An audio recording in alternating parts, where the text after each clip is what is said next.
Funyula. We are doing another 14-story in Busia town. We are doing another one in Malaba. And on and on and on and on. Just before I show you the clip, what is happening?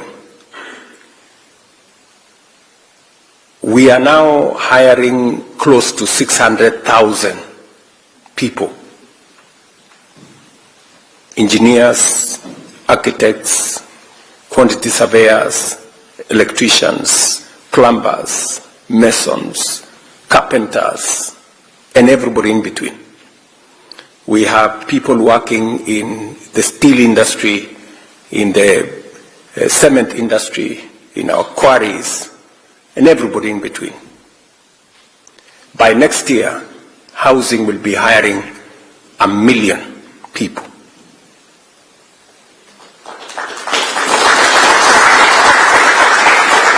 So, apart from decent housing, apart from helping us with reducing on land fragmentation, apart from stimulating our economy,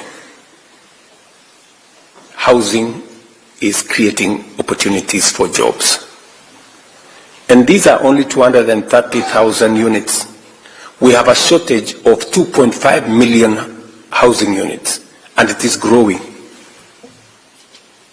So we will be at this housing for the next 20-25 years before we can stabilize.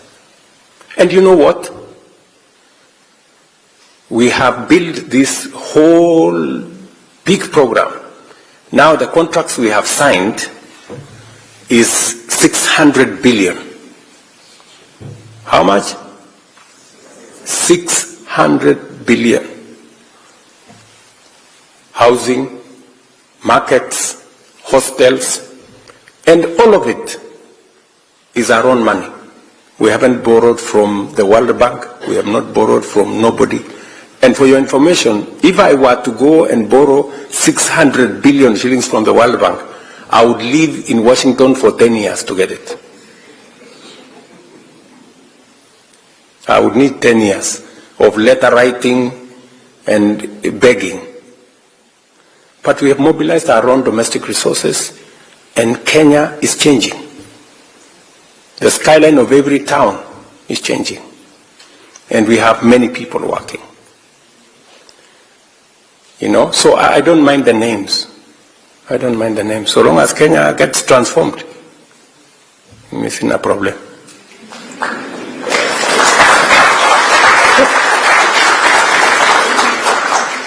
Sindio? Yeah. That's how nations are changed. Nations are not changed by small thinking, you know, being politically correct all the time, you know. You are waiting what will begin a coffee throughout. You can never change a nation that way. That is one. Number two, we are expanding our digital footprint. We now have Ajira centers. We now have ICT hubs. We have BPOs, business process outsourcing. In fact, Teleperformance, the largest BPO in the world, is now set up camp in Nairobi. Is that correct, Thigo? Yeah? At that place in Two Rivers. They've set up a huge facility there.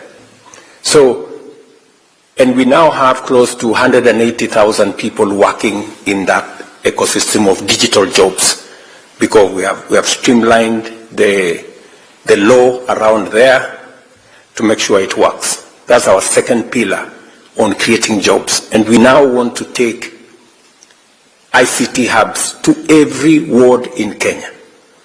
Members of Parliament, we have allocated them resources to build an ICT hub in every ward in Kenya, so that we have 200-300 young people working, getting skilled, so that they can work globally.